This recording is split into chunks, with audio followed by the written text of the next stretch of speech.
si yo fui buen jugador, es garantía de que yo seré buen entrenador.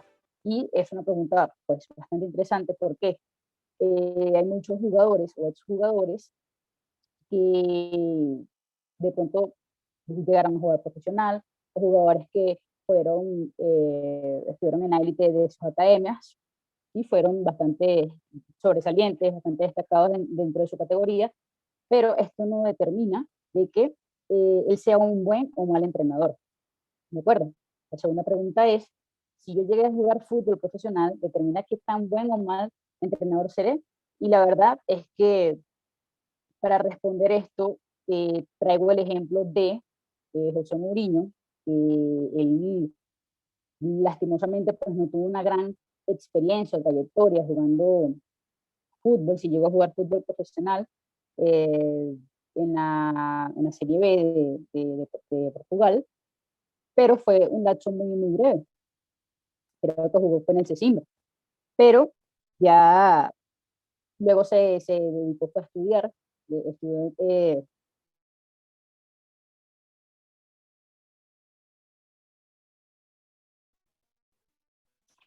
administrativa para poder complacer a su madre, que tuvo los cursos y las licencias, sacó las licencias de la UEFA, y su debut prácticamente fue cuando llega a estar al lado de Bobby Robson en 1992, cuando lo acompañaba en el Sporting de Lisboa. Y él ni siquiera estaba como asistente técnico, él estaba como traductor de Bobby Robson. Ahí él aprendió muchísimo.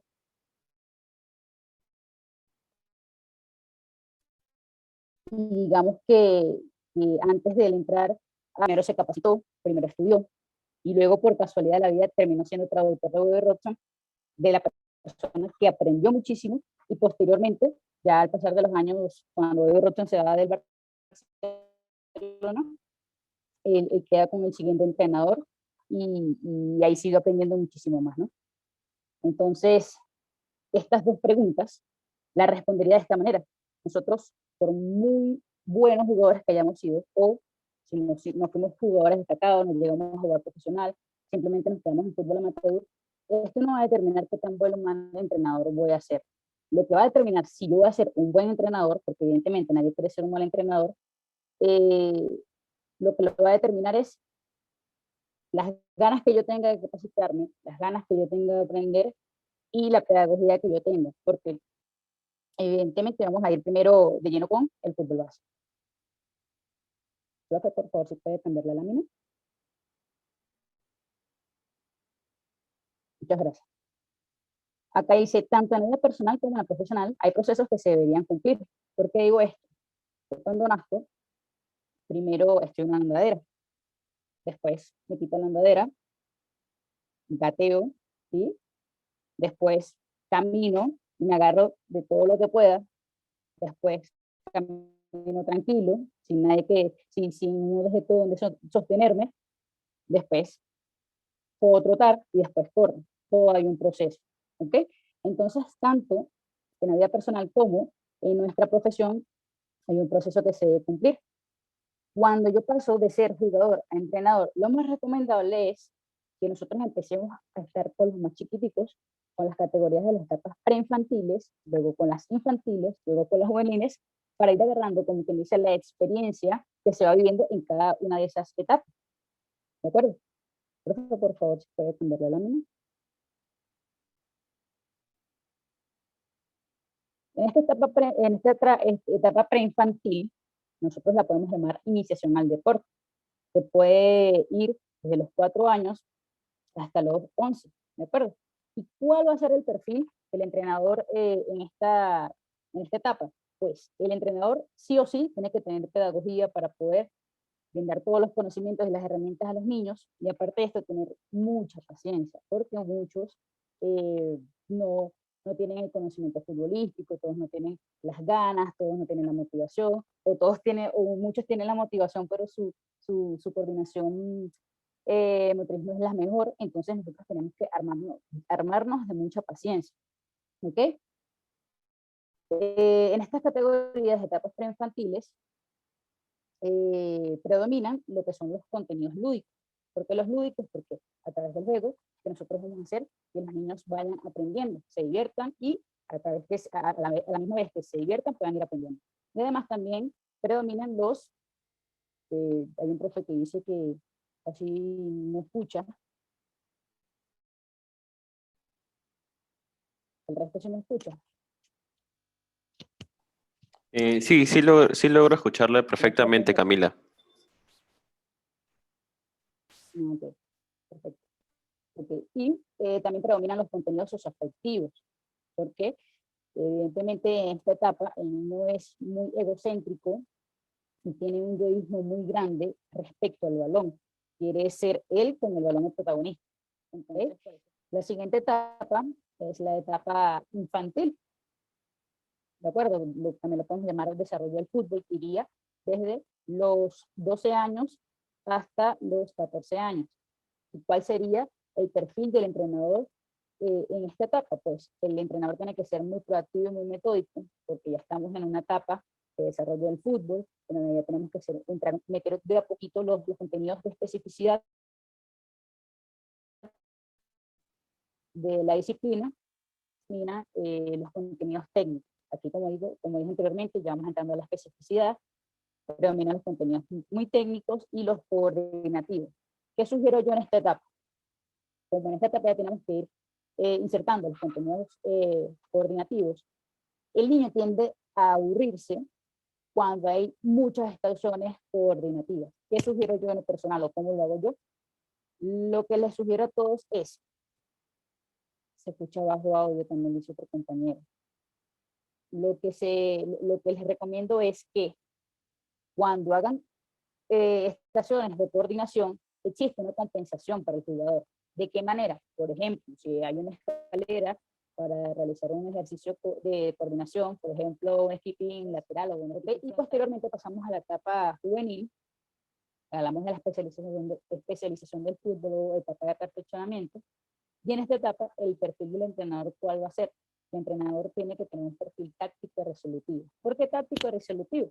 Porque ya en esta etapa ya se juega fútbol 11, evidentemente ya estamos a un nivel más competitivo y tenemos que nosotros brindar a los jugadores herramientas para que ellos puedan tener un abanico o un arco de posibles soluciones tanto en los entrenamientos como en el terreno de juego. En esta etapa predominan los contenidos tácticos y los cognitivos, ¿de acuerdo? Por eso el entrenador en esta etapa tiene que tener un perfil táctico y resolutivo, ¿de acuerdo? Profe, por favor, a la siguiente lámina, por favor. Y aquí, después de haber dicho cuáles son las 3 etapas, también se pueden dividir en distintas, se puede dividir en las etapas de la evolución de fútbol formativo, se puede dividir también en la etapa de iniciación, que va de 7 a 11, la etapa de desarrollo, que puede ir de 2 a 13, la etapa de perfeccionamiento, que puede ir de 14 a 17, y la etapa de alto rendimiento, que puede ir de los 18 hasta los 20 años, y posteriormente el paso a la profesional. Sin embargo, hay jugadores que llegan mucho antes. Bueno, entonces surge esta pregunta. ¿Realmente es bueno colocar a la persona más inexperta con los niños de la etapa preinfantil? ¿Por qué digo esto?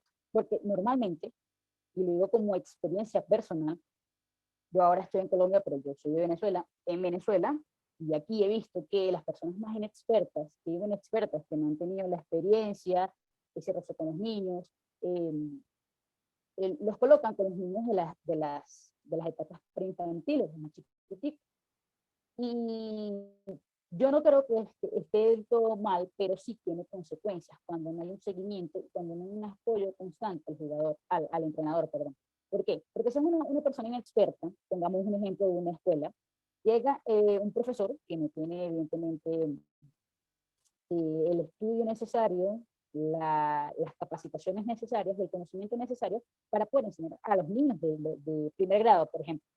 ¿Qué va a pasar cuando el niño pase a segundo grado, a tercer grado y tenga el mismo profesor? Cuando ya llega al bachillerato, el niño va a tener conocimiento. Y evidentemente cuando comienza a ver, por ejemplo, ecuaciones, el niño se va a estar sorprendido porque no sabe hacerlo. Porque, o de repente que tenga que sumar, restar y dividir, al mismo tiempo no lo va a saber hacer. Tratar de creer en mi equipo y yo, al estar convencido, poder tener el poder de convencimiento para transmitírselo a ellos. Ellos crean en sí mismos, poder motivarlos sobre todo. Porque pasa algo que muchas veces no sabemos manejar las emociones. Nosotros como entrenadores, si no sabemos manejar las emociones, en un partido que ganemos, en un partido que se haya perdido, tampoco lo vamos a poder transmitir a nuestros jugadores. Tenemos que tratar de transmitirle que puedan manejar sus emociones respecto a la pérdida y respecto a las victorias. Porque a veces, por ejemplo, ganaron un partido, creen que son los mejores, no es tan mal que se crean los mejores, o creen que están muy sobrados, por así decirlo, y de pronto llega otro equipo, se les ganamos. Nosotros jugamos más que ellos, y de pronto le voltean la partida y anímicamente el equipo se viene abajo. Entonces, por eso tenemos que tratar de manejar muy bien las emociones, ¿sí? Por otra parte, también tenemos que tener conocimiento en las metodologías de entrenamiento. ¿Por qué en las metodologías de entrenamiento? Primero tenemos que conocer las metodologías existentes. Aparte de esto, tenemos que conocer qué es un método, que lo voy a hablar un poquito más adelante. Y aparte de esto, saber cómo yo voy a llevar a cabo una sesión de entrenamiento, y siempre tratar de hablarle en terminologías a los niños para que vayan sumando a su conocimiento teórico respecto al fútbol, ¿no? También tenemos que tener conocimientos en los fundamentos pedagógicos. ¿Por qué digo en los fundamentos pedagógicos? Porque a partir de estas es que yo voy a poder llegar al niño, poder transmitir y poder de alguna manera entrarle. Porque hay muchos buenos entrenadores que tienen muchos muy buenos conocimientos, pero no todos los niños son iguales. De pronto hay un grupo que es bastante dinámico, que es bastante receptivo, pero hay muchos grupos que hay muchas personalidades distintas. Entonces yo tengo que saber llegar al jugador y poder transmitirle cada uno de los conocimientos. Y por último, tenemos que tener conocimiento en la planificación. ¿Por qué en la planificación? O mejor dicho, ¿qué es una planificación? La planificación es la descripción, organización y diseño de todos y cada uno de los acontecimientos que hay en un entrenamiento, ¿de acuerdo? Hay el mecanismo de control para poder llegar a los resultados que nosotros queremos o los resultados deseados, ¿vale? La planificación como tal se va a centrar en una continua mejora y un mantenimiento de la forma óptima del jugador. Muy bien, esta es la caracterización del deporte. ¿Por qué yo pongo la caracterización del deporte? Porque si yo quiero ser chef, yo tengo que tener conocimiento de la cocina, de mi entorno y de lo que yo quiero ser y lo que yo voy a hacer y en qué mundo me estoy sumergiendo. Entonces, ¿cuál es la caracterización del fútbol? Pues es un deporte acíclico. ¿Por qué acíclico? Porque en él hay movimientos complejos, movimientos alternados que alcanzan la alta intensidad. ¿Qué pasa con los cíclicos? Los deportes cíclicos son en donde hay movimientos que comienzan de una manera, hay movimientos simples, terminan casi de la misma manera, son prácticamente un mismo patrón de conducta. En los deportes acíclicos, por ejemplo en el fútbol, no, porque un jugador no siempre va a hacer lo mismo. Además de esto, existen características motrices intermitentes, de habilidades abiertas, porque uno no está extralimitado a nada dentro del terreno de juego, de gran complejidad, y fundamentalmente se juega con los pies, la rodilla, cabeza y pecho. Profe, si puede pasar a la siguiente lámina, por favor. Ok. Ahora vamos acá, a donde dice ordenado y sistemático de proceder para llegar a un resultado de fin determinado. ¿Qué quiere decir esto? Es el procedimiento para llegar a un fin. Así de sencillo. ¿Ok? ¿Cuáles métodos de enseñanza más comunes hay? El método global y el método, pues, el analítico. El método global, pues, permite incluir todos los elementos del juego, ¿sí? Y hay una mejora obtenida en el entrenamiento que se ve reflejada en la competición. O sea, yo voy a implementar el método global en el entrenamiento y automáticamente se va a reflejar en la competición, ¿vale? En la conducta motriz del método global también nos permite tener resultados pues más eficaces, porque lleva más similitud con lo que es el juego como tal, Y por otra parte tenemos el método analítico, que es el que consiste en presentar una tarea totalmente descompuesta por partes aisladas del juego real. Es decir, si yo en el método global, por ejemplo, estaba haciendo una tarea, un rondo, en donde se evalúa el aspecto técnico, además se evalúa el aspecto cognitivo, el aspecto táctico, voy a la parte analítica, al método analítico, y en este, ¿qué va a pasar? Que yo voy a descomponer esa tarea. Bueno, aquí evalúo la parte táctica, cognitiva y técnica. Bueno, vamos a agarrar el aspecto técnico y ahora vamos a pivotar, por ejemplo. Vamos a pivotar una pareja y vamos a jugar a pivotar, o vamos a hacer un triángulo de pase. Entonces hay muchas maneras de llevar a cabo el método analítico, pero ahí está la diferencia entre esos dos métodos de enseñanza.